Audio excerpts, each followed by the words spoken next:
Hello investors. आज हम ऐसा फंड डिस्कस करने जा रहे हैं जो मेरे टॉप 5 की रैंकिंग में सेकंड नंबर पे आता था। अगर आपने वो वीडियो अभी तक नहीं देखी तो ऊपर मैं उसका लिंक प्रोवाइड कर रहा हूं।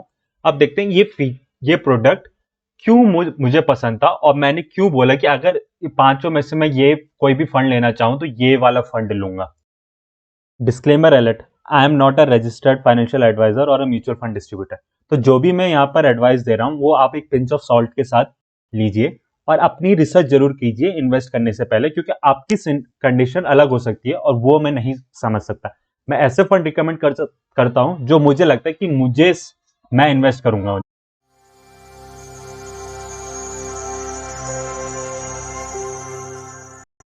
अगर हम डीएसपी टैक्स सेवर फंड की परफॉर्मेंस देखें तो अगर आपने इस पे मंथली एसआईपी करी होती 5,000 की, जब से ये फंड स्टार्ट हुआ था, ये फंड स्टार्ट 2009 में हुआ था, तो आपने टोटल 5,45,000 रुपए इन्वेस्ट करे होते और आपकी वैल्यू ऑफ इन्वेस्टमेंट होती 13,20,000।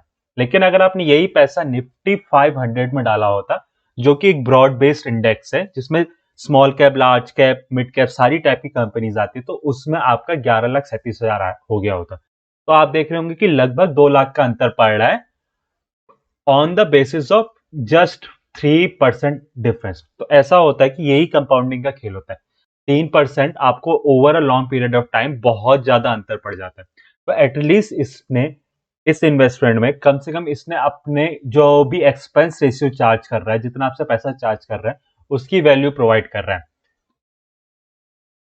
तो अगर आप इसके बाकी सारे एसेट के साथ कंपेयर करेंगे ना, तो स्कीम वाला आपको ब्लू में दिख रहा होगा, तो आप देखेंगे कि इसने ओवर परफॉर्म किया 1 साल, 3 साल, 5 ईयर और इंसेप्शन से सारे अपने जितने भी कैटेगरी हो सकती है बाकी अल्टरनेटिव एसेट की। हाँ, मानता हूं कि इसने जो पिछले 1 साल में, 1 साल से अंदर यानी 6 मंथ, 3 मंथ, 1 मंथ, 1 वीक, इसमें इसकी कंसिस्टेंसी नहीं है। लेकिन ये क्या होता है कि ये लॉन्ग टर्म इन्वेस्टमेंट है, तो अगर आप कभी भी इसमें इन्वेस्ट कर रहे हैं ना, तो एटलीस्ट उसे 1 साल तक तो मत देखिए। और वैसे भी ये टैक्स सेवर फंड है, तो आपको 3 साल से पहले तो ये निकालने देगा नहीं। तो सबसे अच्छी बात ये है कि आप एटलीस्ट 3 साल के तो लॉक इन होंगे। लेकिन 3 साल का मतलब ये नहीं कि आप पैसा निकाल दो 3 साल के बाद। एटलीस्ट आपको ये पैसा 5 से 10 साल के लिए रखना है, तभी आपको कंपाउंडिंग का इफेक्ट देखने को मिले। जैसे मैंने पहले दिखाया था 2.5% आपका अंतर बढ़ाता रहता है, और वही अगर आप अंतर 30 साल तक एक्सटेंड कर देंगे ना, तो वो अंतर बहुत बड़ा हो जाएगा। अब हम इसके रिस्क पैरामीटर्स देखेंगे। रिटर्न तो आपको हर कोई दिखाता है कि हाँ इतना रिटर्न है, लेकिन रिस्क पैरामीटर इंपॉर्टेंट है। रिस्क पैरामीटर में देखेंगे तो शार्प रेशियो वो 0.93 है। हाँ, मानता हूँ बेस्ट नहीं, कैटेगरी में 6 है, लेकिन बहुत अच्छा है as comparison to the category. Category में आप देखिए 0.82 है, और S and P B S E 500 का तो 0.78 है।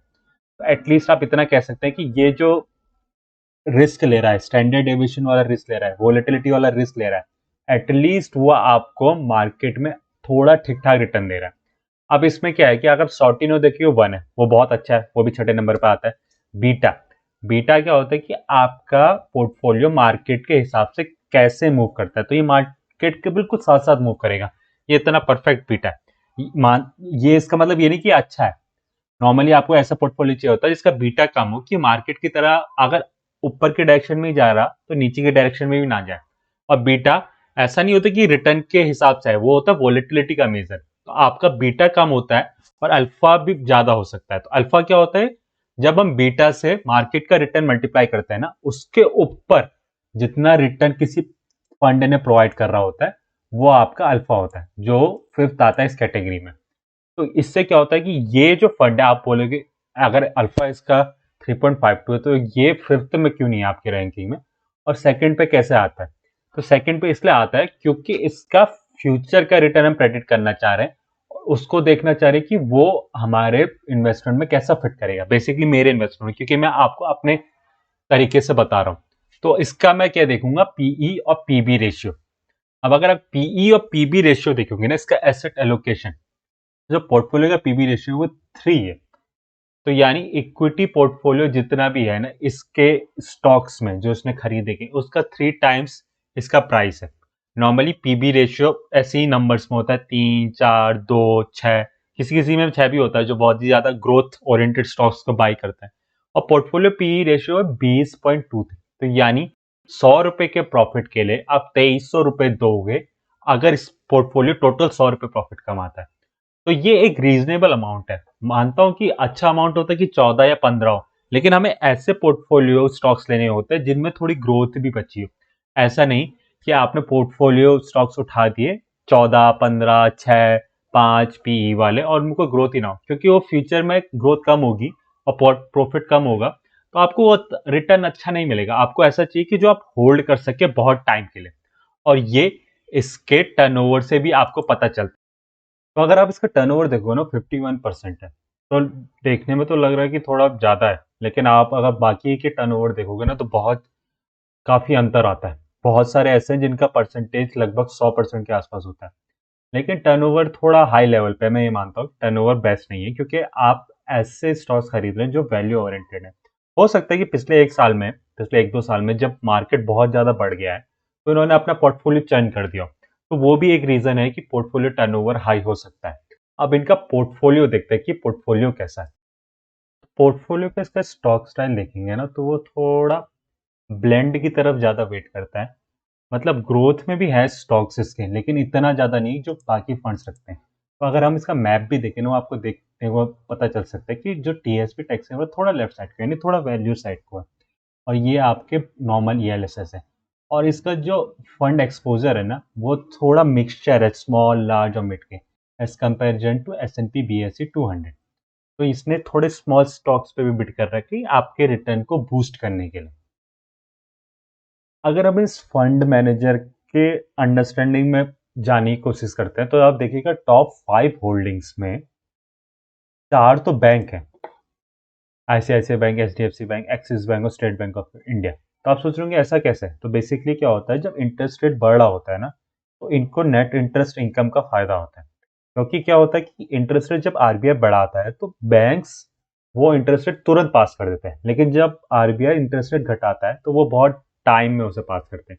बेसिकली क्या है कि जो डिपॉजिट रेट है ना, आप पैसा जमा कर रहे हैं उसका रेट वो उतनी स्पीड से नहीं बढ़ाएंगे, लेकिन जो वो लैंड कर रहे हैं, जो आप बोरो कर रहे हैं, उसका बहुत जल्दी बढ़ा देंगे। तो क्या होगा, इनका जो नेट इंटरेस्ट मार्जिन है ना वो एक्सपेंड हो जाएगा, तो इनका प्रॉफिट बढ़ सकता है। तो ये तभी हो सकता है कि जब आरबीआई अपना रेट बढ़ाए। और नॉर्मली क्या होगा, आरबीआई पे प्रेशर पड़ रहा है क्योंकि इन्फ्लेशन बढ़ते जा रहा है। आपको दिख ही रहा होगा कि हर जगह महंगाई बढ़ रही है, और महंगाई बढ़ाने के लिए आरबीआई क्या करता, महंगाई कंट्रोल करने के लिए आरबीआई क्या करता है, तो इंटरेस्ट रेट बढ़ाता है, जिससे नॉर्मली कॉस्ट ऑफ बोरोइंग बढ़ जाती है, तो लोग कम स्पेंड करते हैं, जिससे फिर इन्फ्लेशन कंट्रोल में आ जाता है। तो ये फ्यूचर में ऐसा सोच रहा है कि हाँ, इंटरेस्ट रेट बढ़ने वाला है, तो हमें ऐसे पोर्टफोलियो रखना चाहिए जो का पीई कम हो। नॉर्मली पीई कम होता है वो ऐसे इन्फ्लेशन वाले सिनेरियो में ज़्यादा बढ़ते हैं। और बैंक्स बैंक्स का क्या है, ऑब्वियसली उनका इंटरेस्ट इनकम बढ़ जाएगा। तो इन्होंने बाकी भी जो है, कोई भी ऐसा नहीं है कि जो बहुत ही अंधाधुंध पीई रेशियो पे है, काफ़ी ऐसे भी हैं जो अंडर 10 है।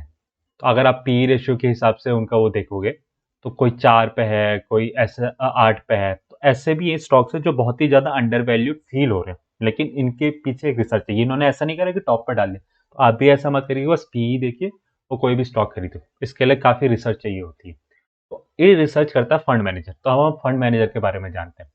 तो फंड मैनेजर है इसका चंद्रजीत सिंह, जो 1 जनवरी 2021 से, ये काफ़ी नया फंड मैनेजर है। तो आप सोचेंगे कि ये तो कंसिस्टेंसी नहीं होगा, लेकिन जो दूसरा फंड मैनेजर है वो 2015 से मैनेज कर रहा है।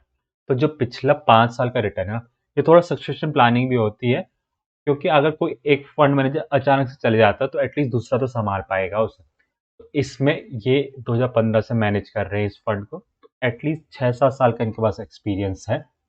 तो ये फंड आपको कंसिस्टेंट रिटर्न दे सकता है।